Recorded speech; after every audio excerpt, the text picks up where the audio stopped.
Hello everyone, I'm Elisa Tuzzetti. I'm a local group coordinator and a member of the TESOL Italy Executive Committee.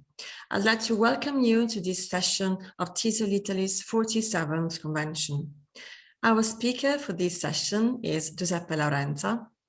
Giuseppe has a BA in Modern Languages and Foreign Literature and an MA in Modern Languages for International Communication and Cooperation.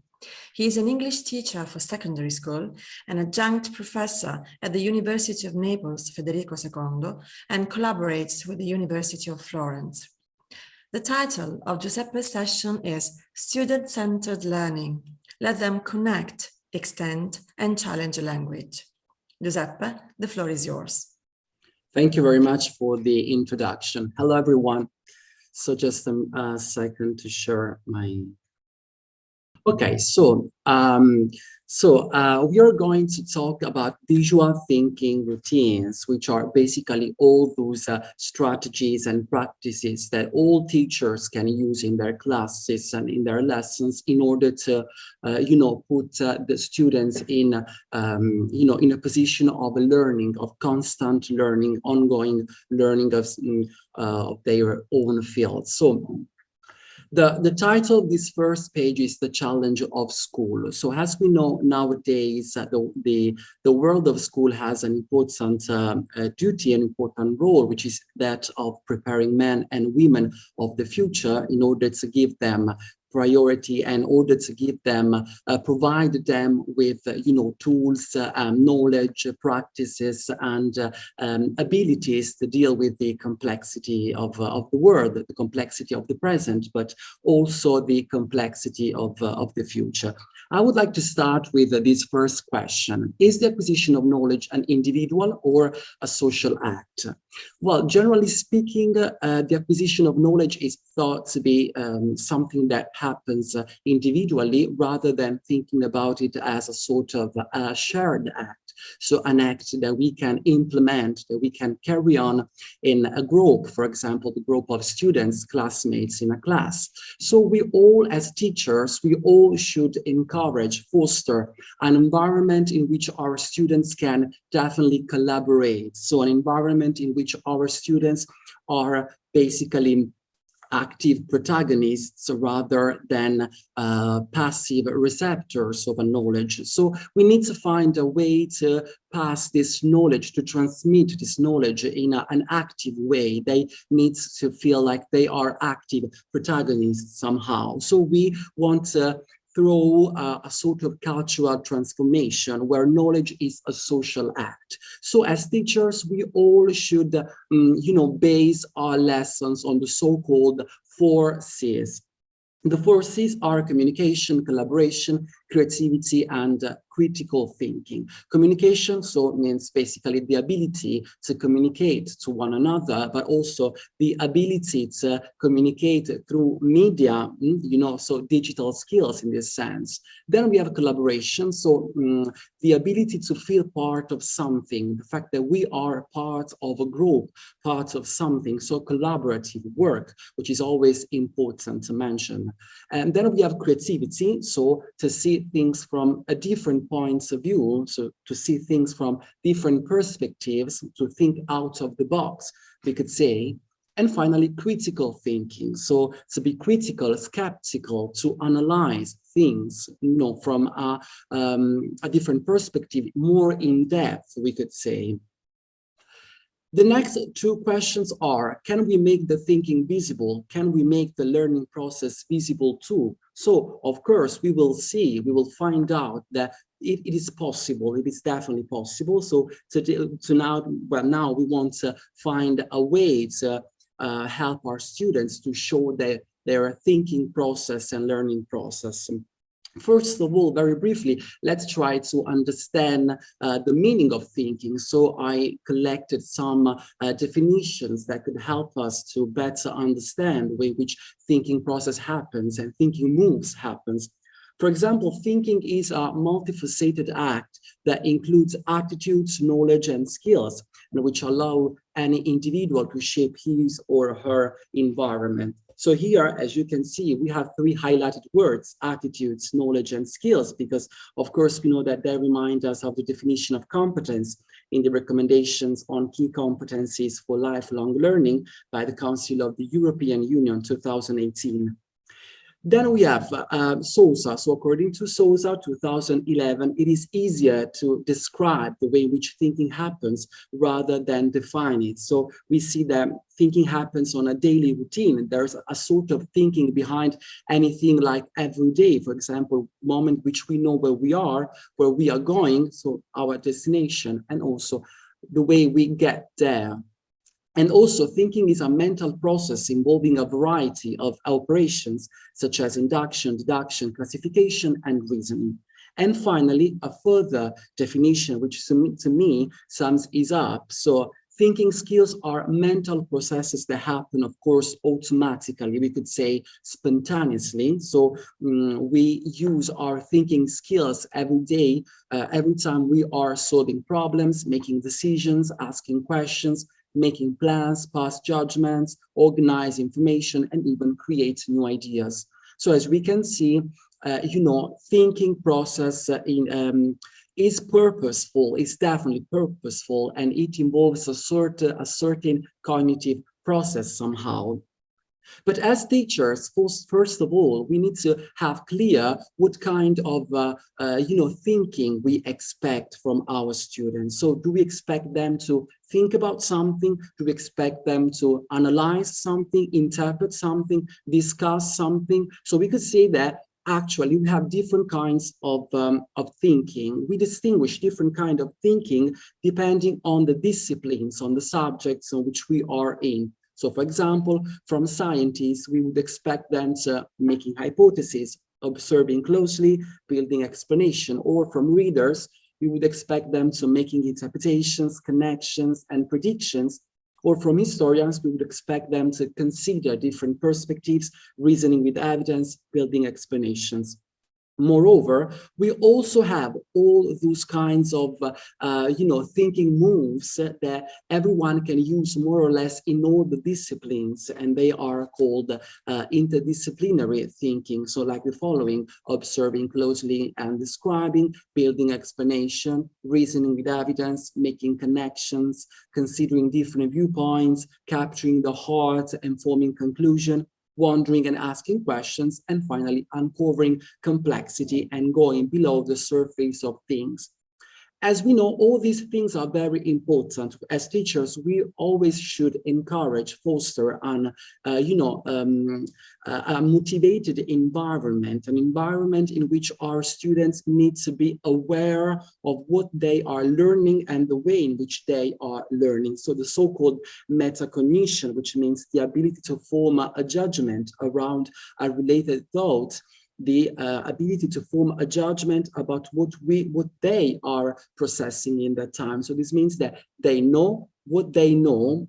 So this means that they know the way they are knowing something. They know the way in which they are understanding something. And it is also a sort of self-evaluation at the end, because they, of course, evaluate themselves at the same time. So that's the metacognition which is hidden in this process, in these activities. Is thinking invisible or invisible? Well, of course, thinking, although thinking is thought to be something invisible, there is a way to show it. There is a way to show our students what they are thinking in that moment and what they are processing in the moment. Okay, so we could do this through different, observable representation that documents the development of an individual's or group's thinking, questions, and reflections. So basically speaking, we can show all these processes through, for example, activities like charts, diagrams, mind maps, worksheets, and so on, if and only if, of course, they help our students to show, to express their thinking process and learning process. It's not that easy. As teachers, we really need to find the right strategy, the right way to help them to show and express such process that happens in their minds. How to make thinking visible? Actually, we know that there are three different ways to express thinking routines, thinking process and learning process through questions, listening, and finally visual thinking routine.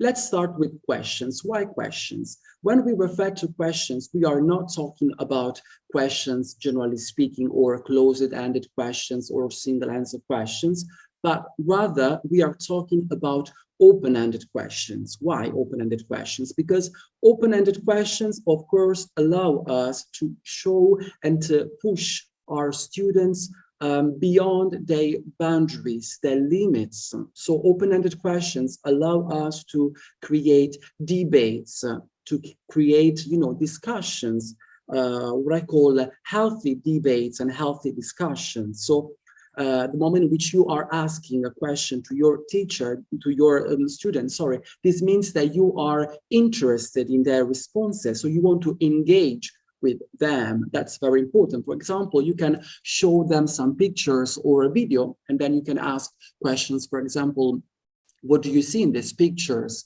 Or what have you seen that makes you say so? As a consequence, we also have listening. Why listening? Because listening conveys a sense of respect. Of course, respect for one another inside class. So respect for one another's opinion, ideas, although they may be different, of course. So it is important to show that we are interested in our learners' contributions. So that's a way always to engage with them, and also a way to help them, working on some skills, for example, public speaking and also self-confidence, self-esteem. So in this way, they are more motivated to show their own opinion, to say what comes to their mind, to speak their minds, basically. So they are more willing to share their thinking and put forth their ideas. And finally, as a third important way to, express thinking process and learning process, we have visual thinking routine. But very briefly, before talking about visual thinking routine, we need to mention Project Zero, because we know that visual thinking routine was developed by Project Zero. Project Zero was founded by philosopher Nelson Goodman in 1967 at the Harvard Graduate School of Education. So why the name Project Zero? The name Project Zero because, as Goodman stated, at the very beginning, they started at zero. So zero represented their state of research on cognition and the arts.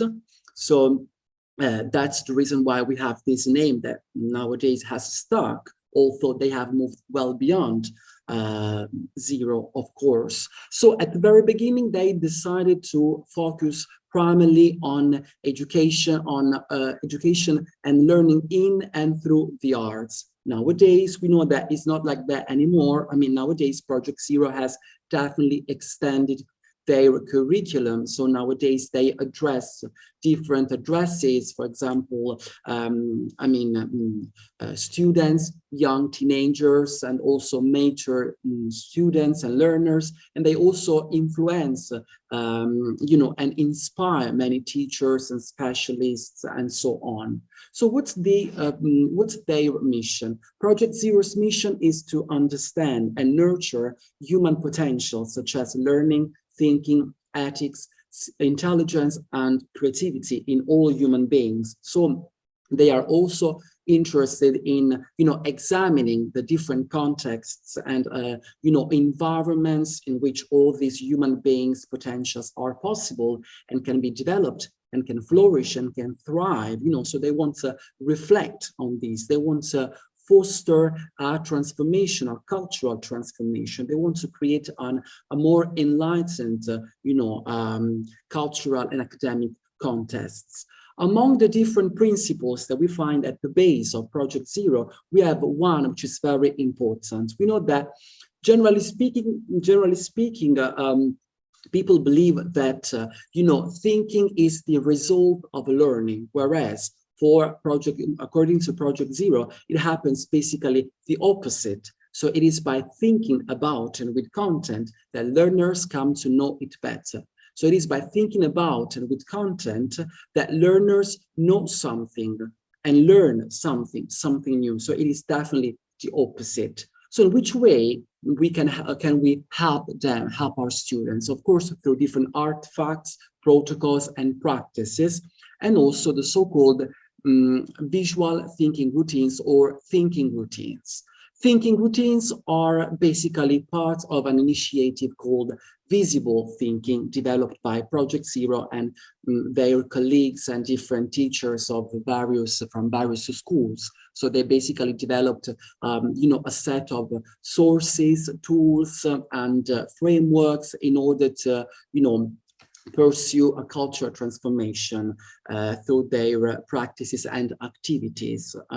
Why called like this? I mean, why routine, thinking routine? Because they are a sequence of actions designed to achieve a specific aim, a specific goal, a specific outcome in an efficient manner. Okay, so it works as a sort of workout schedule, we could say. These are activities, practices, exercises that we all should do with our students, of course, like every day on a daily basis as a repeated exercise. And they are very important because they, help our students to map their learning process, because for the metacognition we mentioned before, because they need to be aware of their learning process and the way in which they are learning something.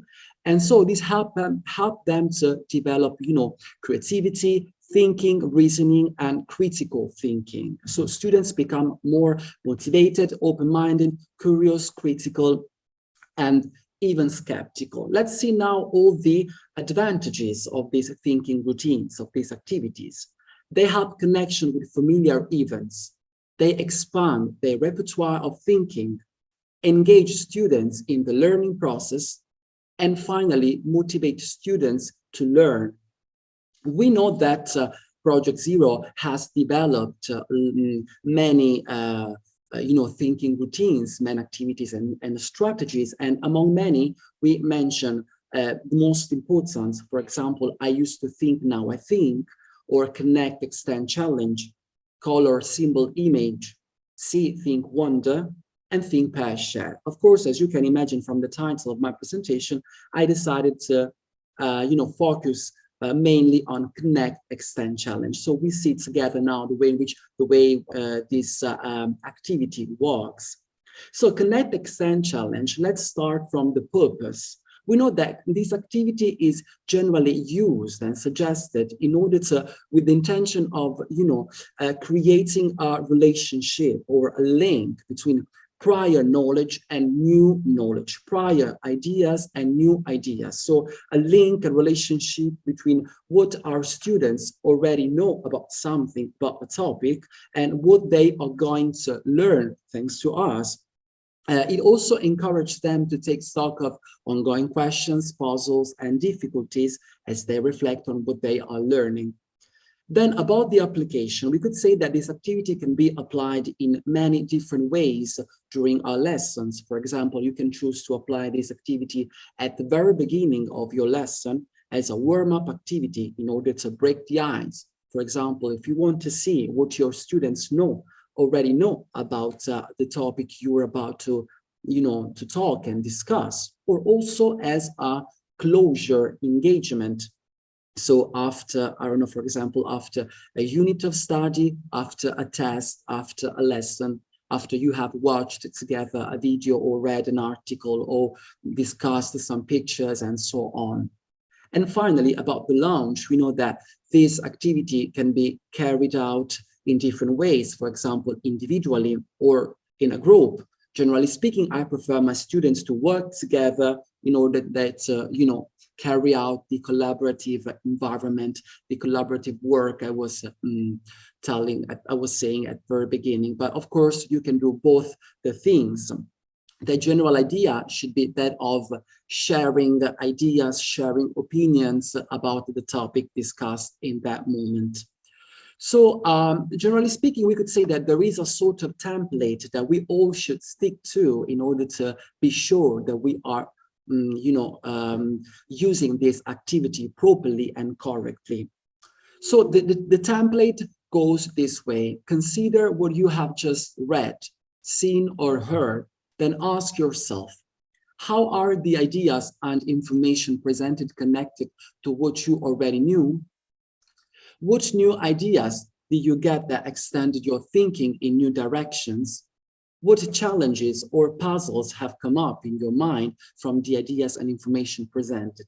So this is the general template we all should stick to. Of course, this template is kind of flexible. I mean, it can be adjusted. So you need to adjust it, of course, to the kind of students you have before, the level of students, for example, this is a kind of activity that can be applied in all the different levels of education, from primary, middle school, high school, and even university, of course, in different ways. I mean, for example, in a primary school, I would expect my students to use many colors, drawings, crayons, and all, for example, high school or even university, you might think to use this activity in a different way, for example, integrating also digital skills, digital devices, we could say.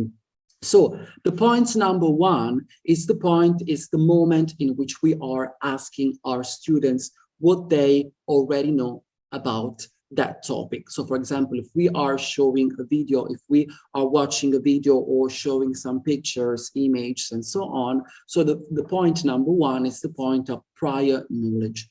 Then we have the point number two, which is the moment of this activity in which our students basically, are highlighting, emphasizing what they have just known as new during that lesson. And finally, the third point is the point of challenge. So we ask our students to add something more, to be creative, to be critical.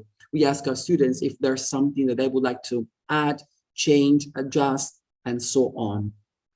So now we can really understand the meaning of this zero in the title Project Zero, because at the very beginning we stated that Project Zero means the initial state of research, and that's true, but not just that, because Project Zero, the noun zero is also meant to intend the expression to zero in on something, which we know in English means to focus in particular way on something, to deepen something, to examine something from different perspectives and, closer, we could say. So that's a strategy, that's a practice, a way to unfold the complexity of things, to unbox situations, topics, and so on. So that's the reason why this is an activity in which I really believe. Let's see some examples from the website, some examples about this activity. For example, in this way, you have a poster, and in this poster, you have connect, extend, and challenge. So 3 different moments, 3 different columns highlighted, and distinguished by one another by 3 different colors. We also have another poster and drawings. You also have here instead, printed sheet. So with the already printed and pre-established template that we just need to fill in basically, and also other poster. Before talking about my personal experience, very briefly, I want to introduce you to Lino.com, which is an important and very useful platform that we can use. I use this one, and you also can use it during your lessons. So Lino.com is basically useful in this sense because it is a web-based sticky note service. It is an online platform. It is an online board on which you can attach notes, sticky notes, but you can also upload videos, pictures, and so on. Once you register, you can choose the level of privacy for your contents. So for example, you can choose public, so accessible for everyone. You can choose friends, so it has a limited access. And finally, private, which means that no one can have access to your contents. As I said before, you can also share pictures and videos, and it is totally free as an account. And users can use Lino on any computer that has a Lino-compatible web browser. So these should be the screens that you would see. So once registered yourself, like on the left, username, password, email address, like in all the online page. So you have this page, the following page that we have here on the right. The name of Canvas, this means that you have to write the name of your lesson. Let's say, for example, you want to discuss cyberbullying, and you can have this title, Cyberbullying Lesson Number 1, just to say 1, for example. In the background, you can choose the color of your board, and below you can choose, as I said before, the level of privacy for your contents. This should be the final, online board on which you are supposed to work. So as you can see above on the right, you have the different colors of the different sticky notes on which you can work, and below, instead, on the left, you have all the previous boards, which means all the previous lessons on which you have already worked before, and which have been, of course, saved in your folders. So now that we have seen Lino.com, I was mentioning this useful web page, because this is the digital device that I use with my students, because I proposed this activity with my students at the university last year, 2021. Where I was a professor of English for my university students, and we were discussing cyberbullying. So in this sense, I decided to integrate English language with digital devices and digital skills, because as we know nowadays, it is very important. As you can see here from the title of these 3 different columns, you don't find Connect, Extend, Challenge. That's because, as I said before, it is kind of flexible, so you can adjust it. Of course, the general template remains the same. We always should stick to it, but you can make some adjustments, of course. So we watched a video. Talking about cyberbullying. So we have on the left in yellow, before watching, which is the column in which we are highlighted and writing the prior knowledge. Basically, my students were writing what they already knew about this topic, what they already knew about cyberbullying. Later, in the second column with a different color, we have while watching. So while watching, I asked my students, always through this platform, because I just needed to share the link. They were writing what they had, they linked their relationship between prior knowledge and new knowledge, new ideas, what they had already, what they had just known, what they had, discovered in that moment. And finally, after watching, we have the third point of this activity, which is the moment in which students are supposed to write something more. I mean, something that they would like to change, modify, and so on. In this way, they need to be very creative.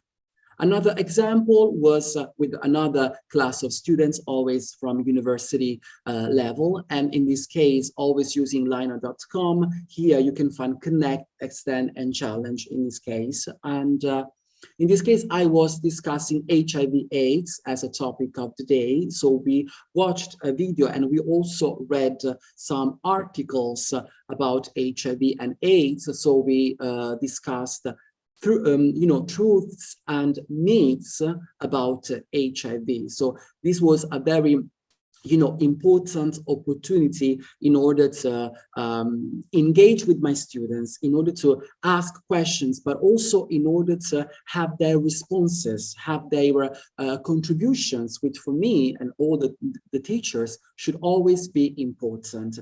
Always important, and also the fact that they are, in that moment, they are developing, reasoning and critical thinking. They are curious, they might also be skeptical, so they are speaking their own minds, which is very important. We are always trying to create an environment in which our students feel like they are on an ongoing, continuing situation of learning, whether they are in class with us during the lessons or outside living their lives in the world. So let's see very briefly the benefits for learners about this thinking routines, these different strategies and activities. So they extend their thinking in new direction, of course, because as we've said before, there's this link between prior knowledge and new knowledge. Reason with evidence, they start reasoning, engage students in their learning process. So that's the metacognition. Students are aware of what they are learning, the way in which they are learning. So cooperative learning, of course, they work together, they share opinions, they share ideas, they compare with one another. Constructive debates, develops critical thinking, curiosity and creativity. So there's also more motivation, facilitates learning outcomes, motivation, and finally also authentic knowledge. Very briefly, I also want to mention an important collaboration, an important work that there was in 2017 between Harvard Project Zero and INDIRE, which is the National Public Research Institute for, responsible for teaching training and also disseminations of best practices for Italian schools and so on. So we know that this important collaboration that there was in 2017 saw the Italian team, which was made up of Letizia Cinganotto, Maria Guida, Chiara Laici, Elena Mosa, and Silvia Panzavolta. So this was a collaboration totally based on these principles that we were mentioning before, which are visible thinking. So making learning process and thinking process visible somehow through all these strategies, through all these practices and activities. So of course, they also wanted to share and to support the creation of cultures of learning, thinking, and understanding in Italian secondary schools and classroom. After the pilot project, they also developed a book, which was the testament, the proof of this important pilot project. And they also developed a set of Italian language guidelines and videos offering structures, practices, tools that we all should that we are all, using in all as teachers in all schools, principals and teachers and so on. We are all using these protocols and artifacts and activities and, practices in order to help our students to show their learning process and thinking process and, to help them to be prepared for the complexity of the world, of the present, and of course of the future. So thank you very much.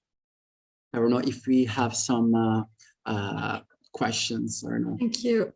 Thank you, Giuseppe. I'm just checking if any of the attendees is asking questions, but I don't see any. So I think that we can come to a conclusion of this very interesting and inspiring session. So on behalf of TESOL Italy, I would like to thank Giuseppe and all the participants for this very interesting session. Don't miss our social event, Songs of Hope by Fergal Kavanagh at 6:45 p.m. Certificate of attendance will be available to download from the website at the end of the convention. So thank you very much again, Giuseppe, again. Thank you very much. And enjoy our social event. Bye-bye. Bye.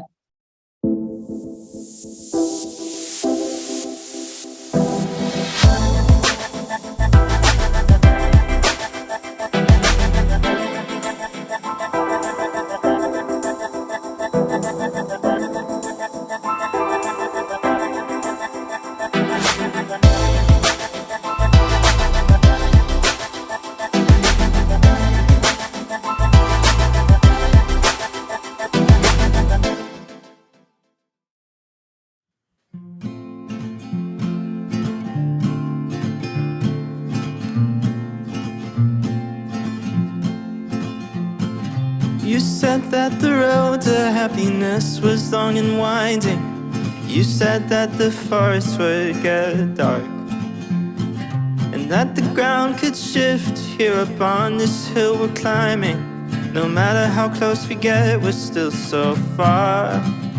But I trust we'll find the clearing. I'm trusting the trail. No matter what we're feeling, there's one way we can't fail. Let's just keep hiking. Let's plant our feet. Let's just keep hiking. Keep hiking with me. Hold my hand, baby. Keep hiking with me.